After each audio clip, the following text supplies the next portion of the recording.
50 years ago, Dr. Martin Luther King Jr. came to Fort Wayne to speak about social injustice. The University of St. Francis, the Fort Wayne Urban League, and other people in the community are teaming up to remember that moment in history. Here with us today is Dr. J. Andrew Prahl of USF and Jamie Garwood of the Urban League.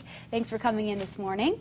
Thank you. And tell me, what are you both doing to help commemorate Dr. Martin Luther King? Well, Gina, we actually have two major events planned for this Wednesday, June the 5th. First of all, we're hosting a Legacy for Peace luncheon that begins at noon. That's downtown at our University of St. Francis Performing Arts Center, which many folks in the community still know as the Scottish Rite. That luncheon will actually feature a keynote by Dr. Derek King, who's the nephew of Dr. Martin Luther King, so we're thrilled to welcome him to Fort Wayne. It's going to be very exciting to have him here as he talks about his uncle's legacy.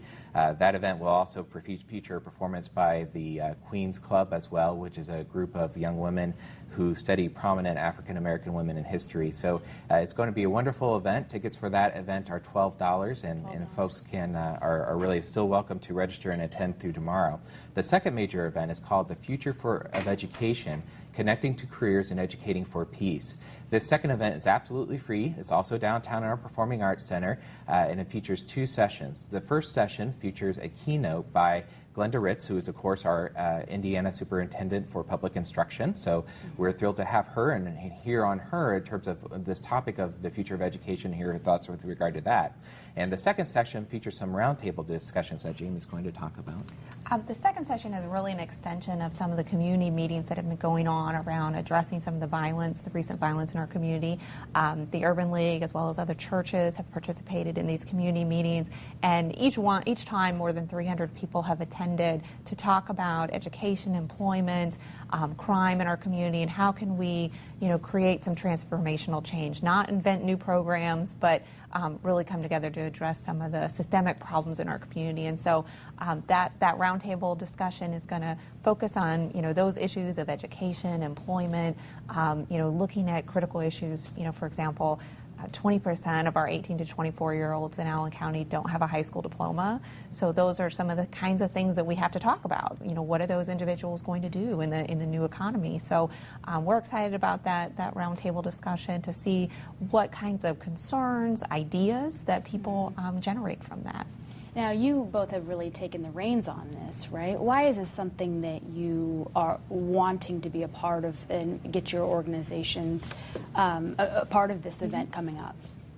Well, for the University of St. Francis, we really feel that our values align very strongly with Dr. Martin Luther King's passions. If you look at our Franciscan values, we have foster peace and justice, respecting the unique dignity of each individual. And those values are really true to Dr. King and the vision for education and the vision for peace that he outlined when he was here 50 years ago. So we really feel like the legacy of Dr. King lives on because it's woven within our mission and the fabric of us as an institution, similar to many other institutions in the community that we're fortunate to have, like the Urban League. Okay. And the mission of St. Francis and the Urban League are so perfectly aligned. As a historic civil rights organization, the Urban League has existed nationwide for more than 100 years. It's existed in Allen County for more than 90 years. So we have a long-standing history of working on education, economic inequalities in our community through programming, but also through advocacy. And so this is really a great opportunity for us to celebrate Dr. King's legacy and history and how we can move forward. Wonderful. Now, do you do these kind of events every year? Or I know there's a lot of, and this is 50 years, this big emphasis here, but will you plan on doing something annually?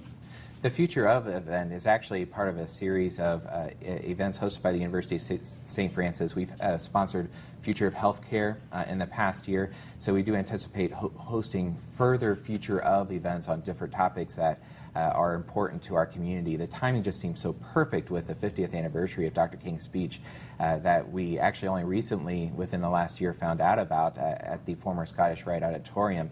In fact, we'll have the podium, the actual podium where he spoke there, featured and lighted during the event. And so, the timing, it just seemed perfectly aligned for this particular particular event. And so we do hope that, similar to what Jamie was talking about with the conversations that are going on with the community with regard to violence in our community, we do view this as something that will be extended in different forms, and that this is a beginning rather than an end in terms of programming that one can expect downtown. Wonderful. Thank you both so much for being here this morning. So the 2 sessions, first one is this Wednesday, correct? Yes, both are on Wednesday. Both are on Wednesday, that's right. The luncheon begins at noon on Wednesday. Session 1 with Glenda Ritz begins at 4:30 on Wednesday. That'll be followed by a panel of experts, and then a session at 7:15, which features a roundtable discussion on how we can educate for peace in our community. Wonderful. Thank you.